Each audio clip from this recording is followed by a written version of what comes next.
কাক কলনা টিপে ধরে ও দাদা এ মুহে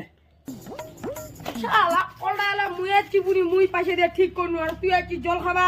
দেখাবে না কত পরিষ্কার করে রাখিছু প্রয়োজনে আমি কলনা টিপু না যে নোংরা হবে খালি তো কলটা কোনে টিপি নুকে তাই এত বড় কথা তোর বাপ কি কলটা বানা দিয়ে গেছে নি রে একটা করে কানে পথর ফড়াই দি মানে মুখে মুখে তর্ক করছিস আরো শালা কছিস তোর নাতি লোক খালা কবা না তুমি ভাই কম এত বড় কথা তুই মোক চল মারিব তুই মোক চিনিস হ্যাঁ চুকায় রে চুকায় এই হে এটা হচ্ছে মোর মা ঠিক আছে এটা মোর বাবা ও দাদা এইটা খায় এটা মোর পিসি রে ও চট্টগ্রামের বাড়ি এইটা মোর পিসি আরে আছে না এইটা কই না ওই মোর গার্লফ্রেন্ড বুঝছিস